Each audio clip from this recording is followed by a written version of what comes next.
This video is powered by the pros at Pascal Air Plumbing and Electric. Arkansas owned, Arkansas operated.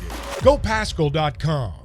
Hey, Bob, how you doing? Did you ever lose power? Did you have to get out and shovel some snow? What's new?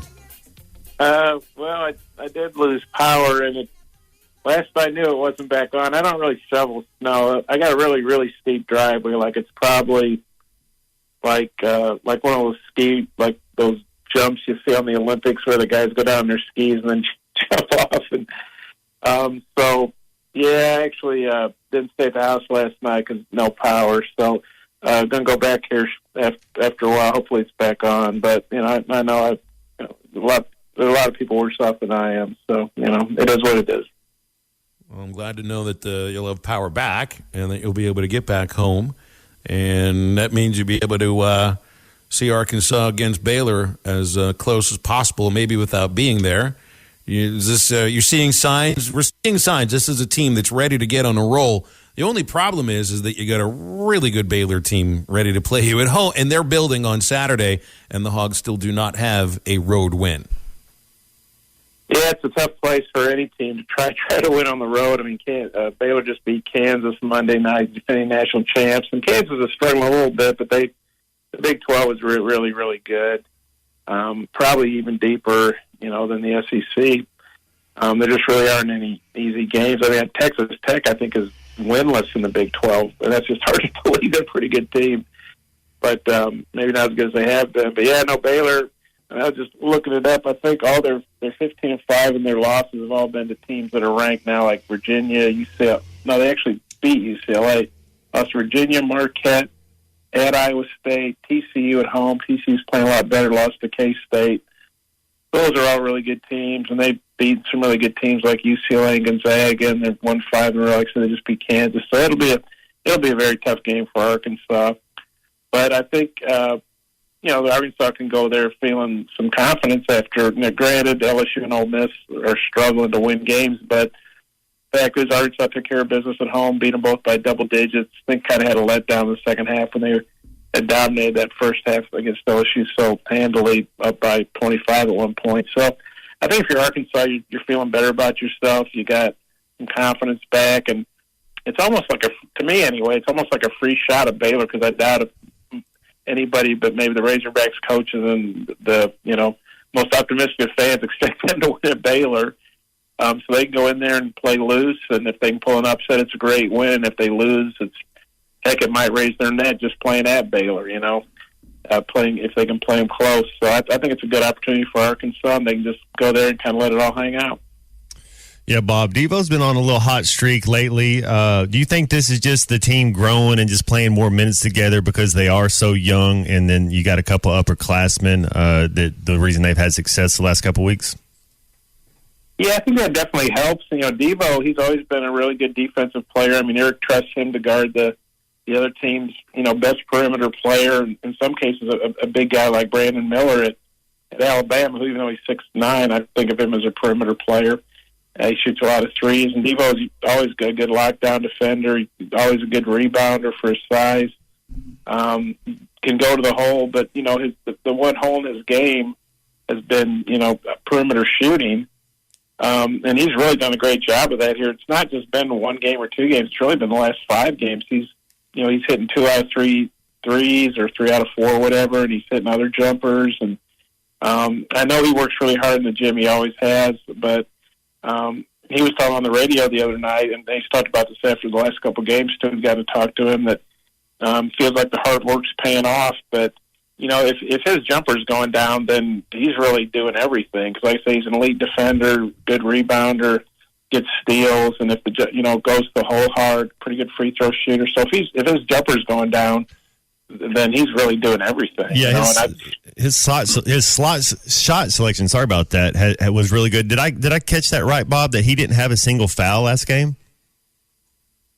Well, I don't know. I'd have to look that up. I saw somewhere that they were like those 40 minutes Devo didn't even have a foul on it. So I didn't know if you could remember that off the top of your head or not. Yeah, I can look at the box here real quick while we're talking, but yeah, and that's a big part. He's of right. defense. I'm looking at it right here, Bob. 40 minutes, no foul. I mean, it's pretty crazy. Great, and the way he plays defense, it's wild.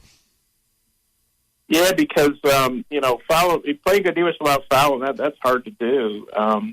When you play, 38, 39, whatever minutes he's playing, and the refs, they seem like they call it pretty tight, and so I think that says a lot that he's really, moving his feet well and getting good position and getting through screens and staying in front of his man. I mean, that's easier said than done. Especially when I'm sure every team in the scouting report is saying, hey, we got to screen this guy off. We got to, it's kind of like a tight end or running back chipping an edge rusher. We got to get the body on You got to account for him, yep. Yeah, and Devo, he's got, I got to give Andrew Hutchinson credit for this stat. The other night he mentioned that Devo scored 16 or more points in 5 consecutive games for the first time. And I think his high was 18 at Mizzou last week. And so he's been really consistent scoring, and he's gotten those going to the hole, hitting some free throws, knocking down a lot of threes and jumpers. And like I said, it's been 5 games now where he's been really an elite scorer for him. And so I'm not saying he can score 16 points every game, but teams are going to start noticing him, Bob. I think then he goes on because you're talking about the scouting report. He was probably the 4th option when you're looking at it, when you're looking at the other guys as far as Anthony Black, Jordan Walsh, even Pinion's probably up there. And then all of a sudden now they're gonna start paying more attention to him on the offensive end. Well, yeah, and that if he's hitting jumpers, that'll help open up some dribble drive opportunities. Mm-hmm. Obviously, Ricky, guy that can drive. Anthony Black, he's hit some threes, but he can drive. Opens up that inside for guys like Makai Mitchell and Kamani, and if the jumper's falling, it's really big. And the Arkansas, they don't need to be a high volume 3-point team, but you have to keep defenses honest. I think the other night they were 5-3 team. Well, to me, that's perfect in a low-scoring game, especially where they're not letting LSU get many points. 60 points, you might think, wow, that's not going to win a whole lot of games. But when you hold the other team to 40, it's pretty darn good. And so I think they've been better. They've been more selective. Eric Musselman mentioned this the other day, that his wife, Danielle, and obviously she's a former sports broadcaster. She knows basketball, being Eric's wife. And he said she mentioned how good Devo's shot selection has been. And sometimes, honestly, it's the greatest. And that happens with every player.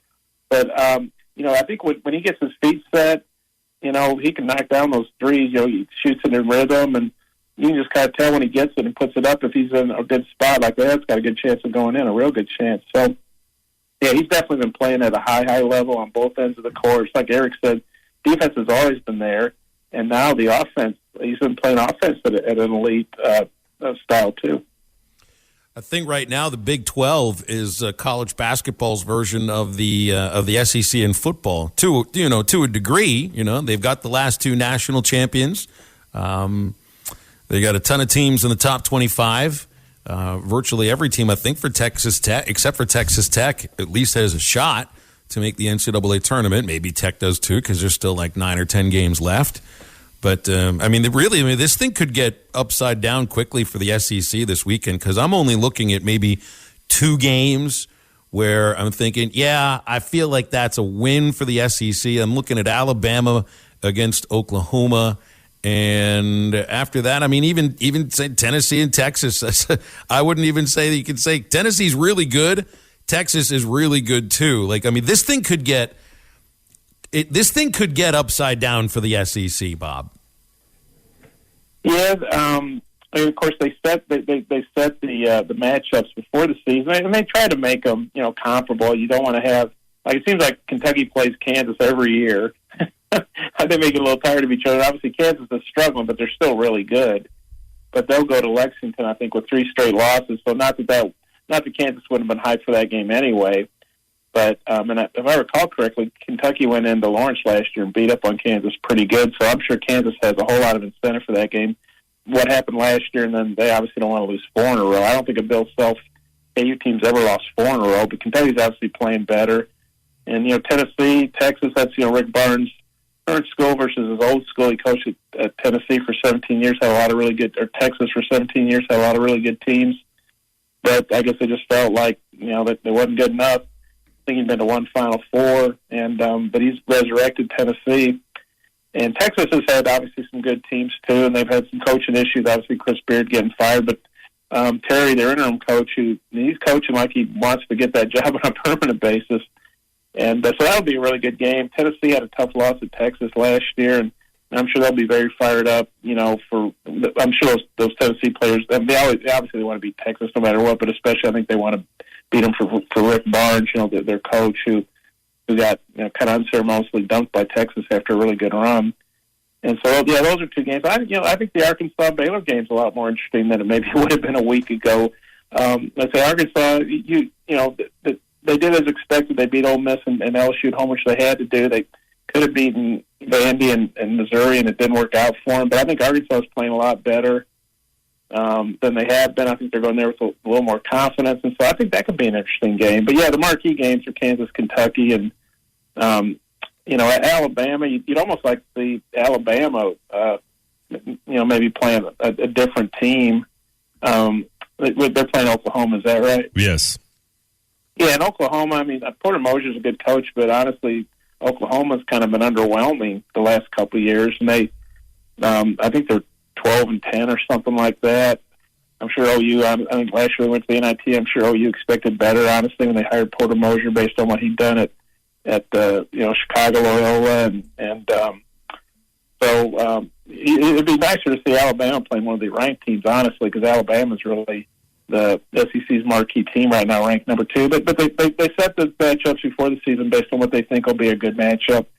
I don't know if this would be possible. I don't know if the coaches would do this, but I almost think it'd be cool if they said, okay, these 5 SEC teams are going to be at home. These 5 Big 12 teams are going to be at home. Then maybe, 3 weeks before the matchups, they match them up. I think that'd be cool. I don't know if that'd be realistic.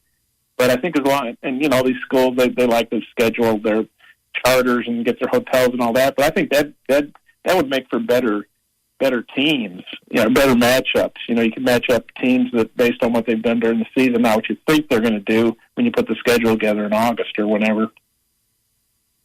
Yeah, that would make a lot of sense to be able to pull something like that off.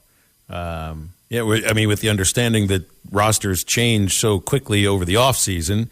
That last year is not this year, and it never is. And when we were talking earlier that next year it's the ACC, so when we have 3 teams in the SEC, they don't even get to play in the matchup. So, but I think is it one off with the ACC to SEC, so just about everybody will get to play? That's right. There's 15. We were reminded about that yesterday because of Notre Dame. So somebody from the ACC will get left out. And you just know everybody in the SEC will play.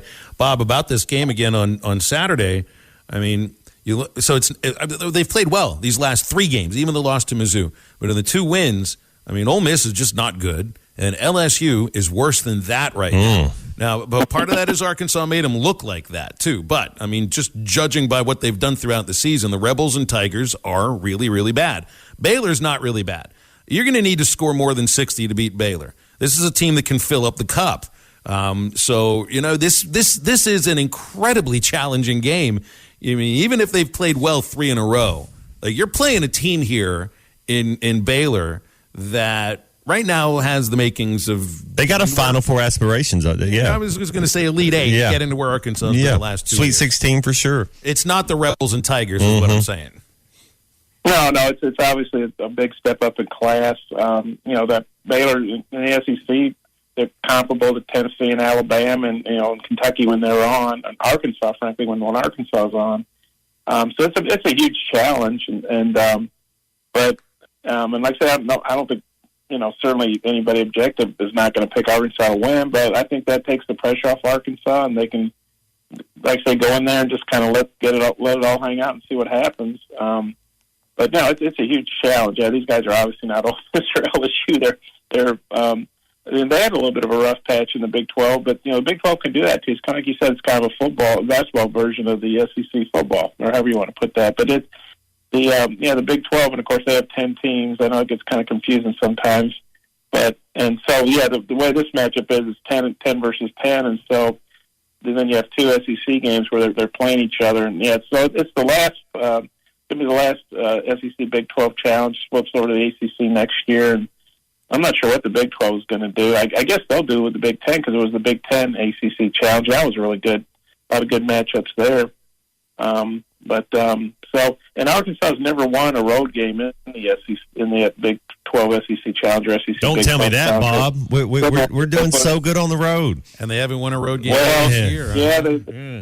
I think I got this right. They lost to Iowa State when they had, Bobby Portis and Michael Claus, a really good team. But that's when Fred Hoiberg was the coach there, the mayor, before he went to the NBA. Now he's back in college in Nebraska. But he lost to Iowa State. They had a really good chance to win Texas Tech when Tech was really good, and already had Daniel Gafford, but didn't work out. They've lost to Oklahoma State, and I think who else maybe. They may have lost to Oklahoma State twice. I don't know why they bashed up Arkansas and Oklahoma State so much. I mean, I think it's a good game, and they're nearby, but they don't need to play foul. Maybe the Eddie Sutton, maybe that draw there or something.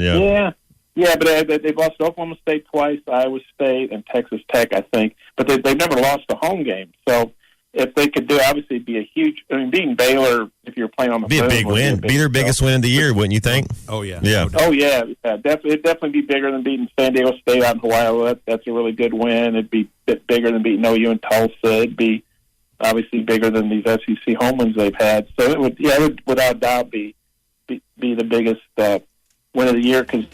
Like I say, all of Baylor's teams, all of Baylor's losses have been to teams that are currently ranked. Arkansas has been ranked all year until now, but and certainly they're a good program. But it would be a huge win for Arkansas if they could get it for sure. Bob. BetOnline remains your number one source for all your sports betting this season. Everything from the NFL and bowl season to esports. You'll find the latest odds, team matchup info, player news, and game trends at BetOnline. BetOnline features live betting, free contests, and live scores for almost any sport or game imaginable. We're the fastest and easiest way to bet on all your favorite leagues and events. Head to betonline.ag to join and receive a 50% welcome bonus on your first deposit. Make sure to use the promo code BELIEVE to receive your rewards. That's BLEAV. BetOnline, where the game starts.